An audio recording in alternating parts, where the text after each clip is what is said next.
हम तुम्हारे साथ हैं, हम तुम्हारे साथ हैं, तुम आगे बढ़ो, हम तुम्हारे साथ हैं। भारत माता के जय, भारत माता के जय।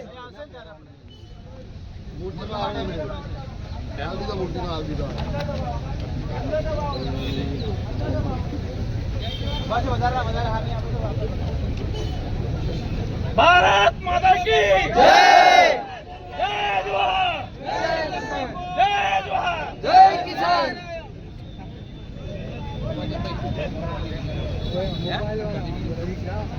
રાખો મોબાઈલ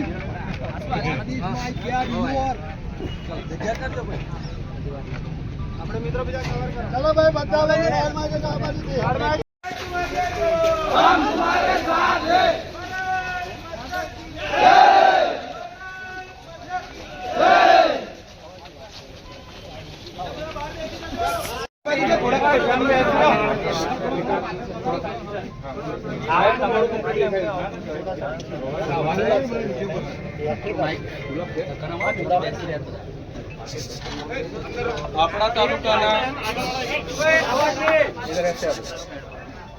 આપણા તાલુકાના રણજીતનગર ખાતે જે ગુજરાત ફ્લોરોકેમિકલ કંપની ચાલે છે એ કંપનીમાં 30/9 રોજ જે પ્રકારના ઝેરી ગેસ અને કેમિકલ છોડવામાં આવ્યા એવા લોકોના દ્વારા માહિતી મળી અને ત્યાં આપણા સામાજિક આગેવાનો સ્પષ્ટતા કરવા માટે ગયા કે કોઈ આકસ્મિક ઘટના તો નથી ઘટીને, કોઈ અંદર કામદારનું તો મૃત્યુ નથી થયું ને. જે ગેસ લીકેજ થયો છે એ ઝેરી પ્રકારના ગેસના કારણે આજુબાજુ વિસ્તારના લોકોના શ્વાસો રૂંધાતા હતા, બળતરાઓ થતી હતી. એવા લોકોની રજૂઆતોને લઈને એ લોકો ત્યાં ગયા અને ગેટ પર રહીને એમણે માત્ર એટલું કીધું કે મેનેજમેન્ટ બહાર આવીને અમારી સાથે સ્પષ્ટતા કરે કે આવી કોઈ આકસ્મિક ઘટના તો નથી ઘટીને. જે પ્રકારે 2021માં પણ અહીંના ઝેરી ગેસ લીકેજ થવાથી કેટલાય કામદારોના મૃત્યુ થયા હતા અને આ કંપનીમાં ભૂતકાળમાં પણ એવી ઘણી ઘટનાઓ ઘટી છે. જ્યારે પણ કોઈ મરી જાય છે એને માત્ર 3 લાખ 3.5 લાખ રૂપિયા આપીને આ કંપની છૂટી જાય છે. ત્યારે એની ગંભીરતાને ધ્યાને લઈને આપણા સામાજિક આગેવાનો ત્યાં રજૂઆત કરવા માટે ગયા હતા. એ જ બાબતને લઈને કંપની મેનેજમેન્ટે યોગ્ય જવાબ નહીં આપ્યો અને એ બાબતોને લઈને ત્યાં થોડું ઘર્ષણ થયું. એકબીજા સાથે એ સમજાવટમાં કે કંઈ પણ ત્યાં ઉપસ્થિત થયું અને પોલીસે મેજિસ્ટ્રેટની પરવાનગીથી લાઠીચાર્જ કર્યો. એમાં ઘણા લોકોને ઈજાઓ થઈ છે, ઘણા રસ્તે ચાલનારા લોકો પર પણ લાઠીચાર્જ કરવામાં આવ્યો છે એવું સૂત્રોએ અમને કીધું. ત્યારે આ ઘોગંબા તાલુકામાં શાંતિ જળવાઈ રહે એવી શાંત તાલુકો હોવા છતાં આવી જ્યારે ઘટના ઘટે છે ત્યારે અમને પણ ઘણું દુઃખ થયું છે. ત્યારે આજે અમે એટલા માટે અહીંયા ઉપસ્થિત થયા છે કે આવી કોઈ પણ ઘટના આ વિસ્તારમાં નહીં ઘટે. સાથે સાથે જે કંપની આ વિસ્તારમાં છે, આ વિસ્તાર એ પૈસા એક્ટ અંતર્ગત શેડ્યુલ 5 એરિયામાં આવનારો વિસ્તાર છે. ત્યારે અહીંયા કંપની જે તે વખતે આવી ગઈ તો એ કંપની પર એના યોગ્ય પુરાવાઓ છે કે કેમ ગુજરાત પોલ્યુશન કંટ્રોલ બોર્ડ સમયાંતરે એનું ઇન્સ્પેક્શન કરે છે કે કેમ, ગ્રીન ટ્યુબ્યુલનના સમયાંતરે લોકોને રિન્યુ કરવામાં આવે છે કે કેમ, એવા અનેક પ્રશ્નો છે. ત્યારે આ કંપનીને હમણાં બંધ કરવામાં આવે એવી પણ અમે માંગણી અહીંયા કરી છે.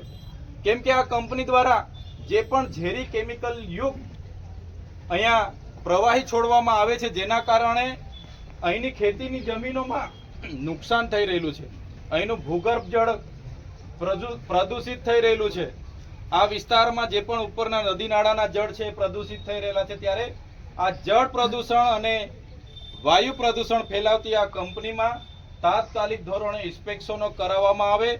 સેફટી ઇન્સ્પેક્ટરો, જીપીસીબીના ઇન્સ્પેક્ટરો, ગ્રીન ટ્યુબ્યુલનના ઇન્સ્પેક્ટરો, તમામ લોકો અહીંયા તાત્કાલિક ધોરણે ઇન્સ્પેક્શનો કરીને આને બંધ કરાવવામાં આવે એવી મામલતદાર સાહેબને અમે રજૂઆત કરી છે.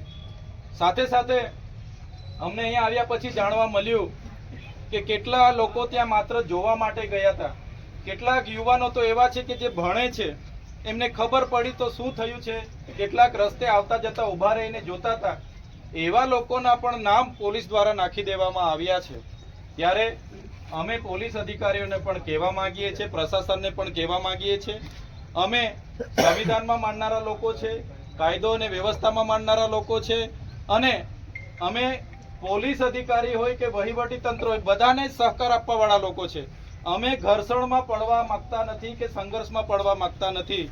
જે પ્રકારે પોલીસ અધિકારીઓ અમારા લોકોને રાતે એમના ઘરે જઈને જે પ્રકારે હોદે છે, જાણે અમે કોઈ નક્સલી પ્રવૃત્તિ અહીંયા કરી હોય, જાણે અમે સરકારી વિરોધી સરકારને તોડી પાડવાની પ્રવૃત્તિ કરી હોય, રાજદ્રોહ અમારા પર થયો હોય, એવી પોલીસ જ્યારે અમારા લોકોને હોદે છે, જે પણ દુઃખદ બાબત છે. તો પોલીસ અધિકારી મિત્રોને પણ મારે નમ્ર વિનંતી છે, જે રજૂઆત આમના વતી હું કરવા આવ્યો છું, તો એ એમના આગેવાન વતી મારે તમને રજૂઆત છે કે જે પણ લોકો આમાં નિર્દોષ, તમે 200 જણના નામો આપ્યા છે, કેટલાય લોકોની ગાડીઓ તમે લઈ લીધી છે, જે અમારા દ્રષ્ટિએ પ્રથમ દ્રષ્ટિએ ખરેખર એવા નિર્દોષ લોકો એમાં પણ સંડોવાઈ ગયા છે, જેમને આવનારી ભરતીઓની તૈયારીઓ પણ કરે છે. કેટલાક તો ત્યાં જોવા ગયા, કેટલાક રસ્તે હતા, જતા જતા ઉભા રહી ગયા, તો એમના પણ વિડીયોમાં હતા એમ કરીને એમનું પણ આમાં નામ લઈ લીધું છે. ત્યારે એવી બાબતોમાં પણ પોલીસ અધિકારીઓ ધ્યાન આપે, કોઈ નિર્દોષ આ ઘટનામાં નિર્દોષ ફસાઈ નહીં જાય એ પણ ધ્યાન આપે. અમે તમને સહકાર જ આપીએ છીએ. અમારે ક્યાંય અહીંયા કાયદો વ્યવસ્થા ખોરવાય એવી કોઈ પ્રવૃત્તિ અમે કરવા પણ નથી માંગતા. આ તો આકસ્મિક ગેસ લીકેજ થયો અને ઝેરી ગેસ લીકેજ થવાથી આ વિસ્તારના લોકોની રજૂઆતને ગંભીરતા લઈને આગેવાનો ગયા, અને જે પણ ઘટના ઘટી એ ન જ ઘટવી જોઈએ એવી બી અમે માનીએ છીએ. ત્યારે એ સહકારની અપેક્ષા પ્રશાસન પર પણ રાખીએ છીએ. કાલે ઉઠીને અમારા લોકો કહેશે કે ભાઈ અમને તો હજુ પણ ખૂબ હેરાન કરવામાં આવે છે, અમને મારવામાં આવે છે, અમને અમારા પરિવારને હેરાન કરવામાં આવે છે, હજુ અમને હોદે છે, દોડાવે છે, આ કરે છે, અમારે પછી ના છૂટકે સમગ્ર અંબાજીથી ઉમરગામ સુધીના લોકોને આહવાન કરવું પડશે. અને હજારોની સંખ્યામાં બધા જ લોકોને, જે આ વિસ્તારના આગેવાનો, ડોક્ટર જયરામભાઈ, એમની પૂરી ટીમ, પ્રવીણભાઈ, જેટલા પણ લોકો સાથે આવું થયું છે, એવા લોકોના સમર્થનમાં અમારે આવવું પડશે.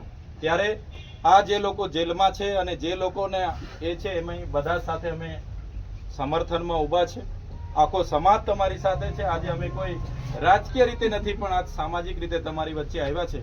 ત્યારે આ રજૂઆત અમે મામલતદાર શ્રીને કરી છે, અને અમને દિન 15માં યોગ્ય એનો જવાબ મળે એની પણ અમે એમને આશા વ્યક્ત કરી છે. ત્યારે જો દિન 15 પછી યોગ્ય જવાબ નહીં મળશે તો ફરી આપણે ભેગા થવાનું થશે. ત્યારે અંબાજીથી ઉમરગામના તમામ આગેવાનોને અહીંયા બોલાવીશું અને એમના સમર્થનમાં કોઈ મોટો કાર્યક્રમ પણ કરવાનો થશે તો કરીશું. આ જ અપેક્ષા સાથે આજના જે પણ 30 તારીખની ઘટના હતી, એમના પરિવારના લોકોનું મનોબળ મજબૂત થાય, એમની સાથે આપણો બધાનો સહકાર દેખાય, એના માટે આપણે બધા અહીંયા ઉપસ્થિત થયેલા તમામ યુવાનો, વડીલો, માતા બહેનો, મીડિયાના મિત્રો, પોલીસ મિત્રો, વહીવટી તંત્રના લોકો, બધા જ લોકોનો હું આજના પ્રસંગે બધા વતી આભાર માનું છું. હવે પછીનો કાર્યક્રમ આપણો અહીંથી પૂર્ણ થાય છે. ત્યારે કોઈ પણ જાતની એ કર્યા વગર આપણે આદિવાસી સમાજ એ શિસ્તમાં માનનારો સમાજ છે. ત્યારે આપણને ન્યાય પ્રણાલિકા ઉપર પણ પૂરો ભરોસો છે.